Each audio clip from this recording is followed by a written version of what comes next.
और जो है वो तूफान है जो पिछले 10 दिन से अरब सागर में उठकर धीरे धीरे बढ़ता आया और इस तूफान के आने से पहले तेज हवाएं चलने लगी, बारिश होने लगी। तब उस मुश्किल वक्त में कैसे आज तक के संवाददाता लगातार हर तूफानी परिस्थिति से भी डटकर रिपोर्टिंग करते रहे, दिखाते हैं आपको। जिस तरीके से चक्रवात कच्छ की ओर आगे बढ़ रहा है, करीब 210 किलोमीटर के डिस्टेंस पर है, जहां जखाव का जो पोर्ट है वहां से 210 किलोमीटर का डिस्टेंस है।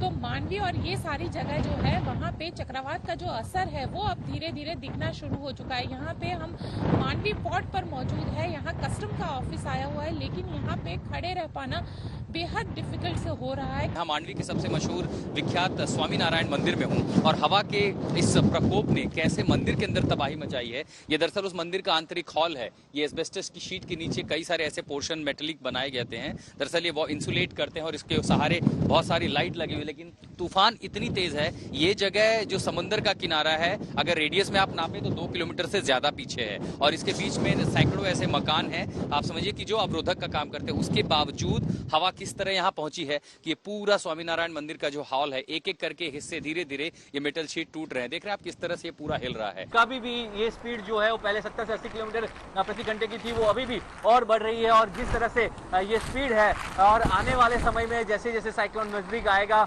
वैसे वैसे स्पीड बढ़ती जाएगी, तो कितना नुकसान होगा, इसकी जो विनाशकता है वो कितनी बढ़ेगी, वो यहाँ से अंदाजा लगाना बहुत ही मुश्किल हो रहा है। क्योंकि जिस प्रकार से ये अभी से ही इसकी असर दिखना शुरू हो गया है, वो आने वाले समय में और असर दिखाएगा। तेज बारिश यहाँ पे शुरू हो चुकी है। हालांकि अब जो लोग हैं बारिश शुरू होने के साथ ही यहाँ से निकलने लगे हैं, लेकिन आप अंदाजा लगा सकते हैं, इसी बात से अंदाजा लगा सकते हैं कि हवा की रफ्तार कितनी तेज है। यहाँ पे जिस तरीके से पेड़ हिल रहे हैं, जिस तरीके से आपको सड़क के ये दृश्य दिखाना चाहूंगी कि यहाँ पे जब आप देखेंगे कि जिस तरीके से तेजी से आपको बारिश जो है वो बिल्कुल तेजी हवा के साथ चलती हुई दिखेगी। यहाँ पे खड़ा रह पाना भी मुश्किल है। हम शहर के बीच में खड़े हुए हैं। तेज हवाओं के कारण जो है यहाँ खड़े रह पाना बहुत ही मुश्किल है।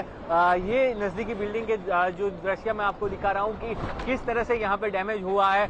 जो तेज हवाएं हैं उनकी वजह से ये जो सारी चीजें वो कैसे डैमेज हुई है। ये सीधा समंदर के सामने का इलाका है, जहाँ पे इसी तरह ये जो स्थिति है वो बिगड़ती जा रही है, क्योंकि जो हवा है वो काफी तेज गति से चल रही है। और यहाँ पे भी जो सारे खंबे हैं, यहाँ पे बिजली का कभी खंबा था जिसको लेके यहाँ पे पावर सप्लाई जो है वो अभी बंद कराई गई है। पूरे मांडवी में बिजली काट दी गई है और वो जरूरी भी था। देखिए कई सारे लोग नीचे इलाकों में रहते हैं, अगर बिजली के खंभों के ऊपर जो तार है उसमें अगर करंट होता है और अगर मान लीजिए वो टूट कर गिरते हैं तो नुकसान ज्यादा होगा। कई सारे लोग अभी भी लापरवाह हैं, वो शहरों में जहां तहां घूम रहे हैं। उन्हें लग रहा है कोई मामूली तूफान आया है, बाढ़ की स्थिति है। लोग ये नहीं समझ पा रहे हैं कि सीवियर साइक्लोन है और जान माल अगर एक बार गई तो उसमें कोई वापसी नहीं हो सकती। देखिए शहर भर में जहां भी बड़े बड़े पेड़ हैं, दरख्त हैं, वो सब तिनकों की तरह धराशायी हुए हैं। दिन था, उजाला था, तब तक तो ठीक था, लेकिन जैसे जैसे अंधेरा हो रहा है माहौल बेहद ही डरावना हो रहा है। आपको नहीं पता है कि आपके पास कौन सा ऑब्जेक्ट आके आपको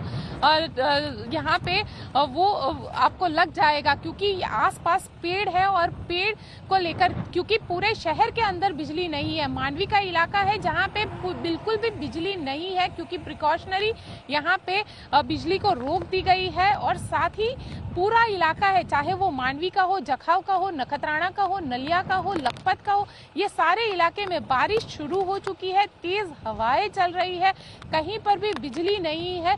तो आज की रात बेहद मुश्किलों भरी रात होगी इस पूरे इलाके के लिए।